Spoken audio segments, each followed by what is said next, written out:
Clarissa, Russian President Vladimir Putin initially proposed these talks. Ukrainian President Zelensky was also set to attend. Even President Trump had expressed interest in going. So what's the latest?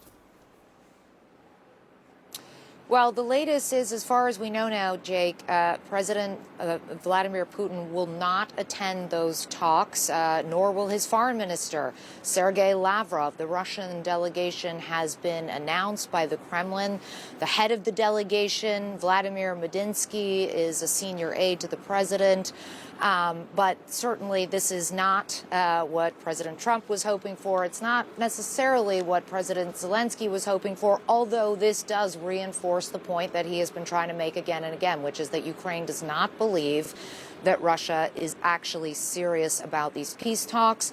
Ukraine believes that this is essentially a tactic to play for time and run down the clock. Now, what does this mean for President Zelensky's visit? He is now on his way to the Turkish capital of Ankara, expected to meet with President Erdogan tomorrow. He had said earlier tonight that his next movements would essentially be dictated by who Russia sends here. Will these talks now even happen? Who will be present? On top of that, of course, you had President Trump, who had said that he might come. You have Foreign Envoy Steve Witkoff and Ukraine Envoy Keith Kellogg coming into town. You have Secretary of State Marco Rubio in Antalya. So a lot of moving parts, and everything now really thrown up in the air by this announcement that it appears President Vladimir Putin will not be attending. All right, we're back now with some breaking news on those crucial talks between Russia and Ukraine that are expected to begin tomorrow in Turkey. The Kremlin just put out a list of Russians who will attend those discussions, not named Vladimir Putin. Joining us now to discuss this and more is Congressman Jim Himes. He is the top Democrat on the House Intelligence Committee. Congressman, thanks very much for being in the arena today. I really appreciate it. I do want to start here, considering the Russians are saying that the President Vladimir Putin will not be attending these talks. It had been an open question about whether President Trump might go. Should he?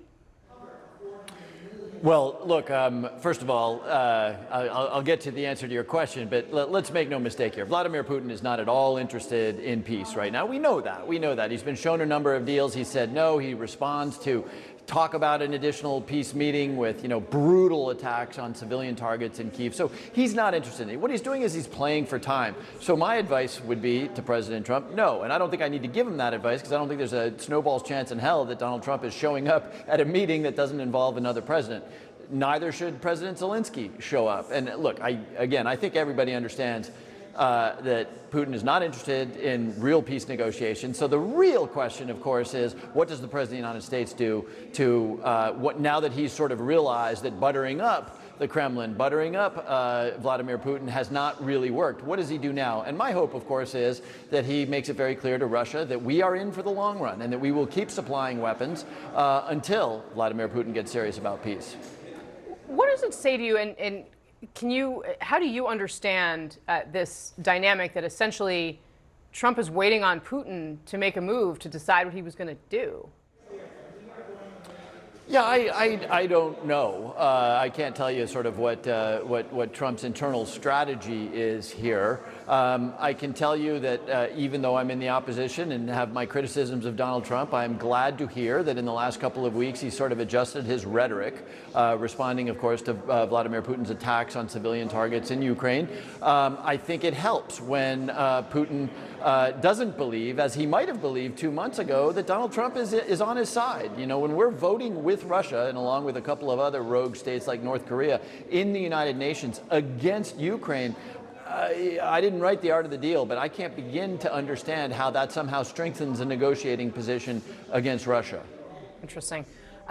Congressman, one of the other things that we've been watching unfold in the last 24 hours or so is the removal of 2 top aides at the National Security Council. Of course, Secretary Rubio is planning on overhauling it, and the Director of National Intelligence, Tulsi Gabbard, removed 2 top career officials at the National Intelligence Council, of course, a distinct body from the NSC.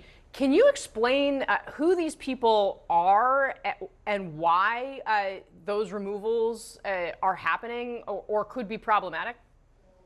Sure, and I mean, let me give you the TikTok, as they say, right? So in early April, the National Intelligence Council, which is a council comprised of intelligence professionals. These are intelligence officers who have expertise in things like Russia and terrorism and whatnot. And when there is a big strategic question, the National Intelligence Council will write a report. And in early April, they release a report, which has subsequently been made public, so people can actually look it up now, that says that it is the consensus of the intelligence community that the Venezuelan regime does not direct Tren de Aragua. Why is that important and a problem for the administration? Because, of course, the administration is claiming the power to deport people without due process under the Alien Enemies Act, which requires that you have either a state of war or that you have an incursion. And so that requires the administration to say something which isn't true, which is that Venezuela is directing this gang, Tren de Aragua, this Venezuelan gang. And, Tulsi Gabbard was out there, you can look up her tweets, saying the Office of the Director of National Intelligence believes that Venezuela is driving this gang. That's not what the organization that she sits atop is saying. And again, you can go back and go read the report. And when it was declassified, it was shown that she was not honestly characterizing what the NIC was saying. And so, this is the conclusion of this tawdry tale.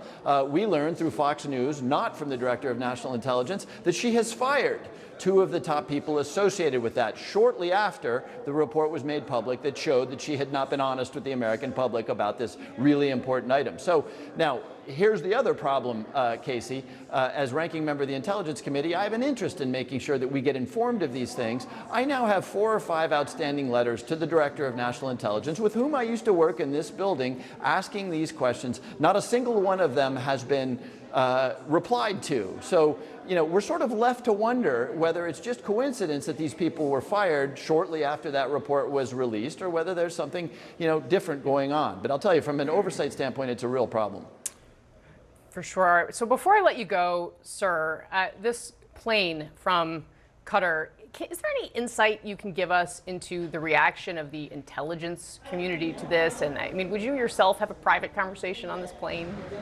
Yeah. I mean, I can give you a crisper answer on this one, Casey. I'll leave the sort of emoluments and the constitutional questions to my friend Jamie Raskin and others. What I can tell you is that, every once in a while I'll be traveling somewhere and I'll be given a gift. I'll give you an example. I was in Pakistan and I met with the Pakistani service, and they gave me a nice flower vase. Not very big, about this big, not very big. It spent about 6 months under scrutiny by security experts to make sure it didn't have listening devices or other dangerous things.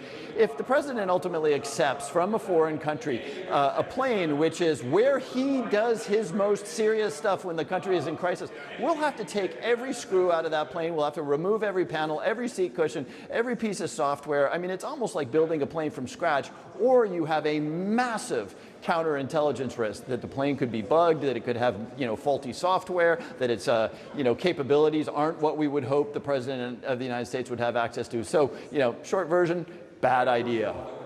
Those fancy leather seats might have to get torn up before he even has a chance to sit on them, is what you're saying. I hope the vase wasn't actually bugged. Sir, thank you very much for your time today. I really appreciate it. I hope you'll come back soon.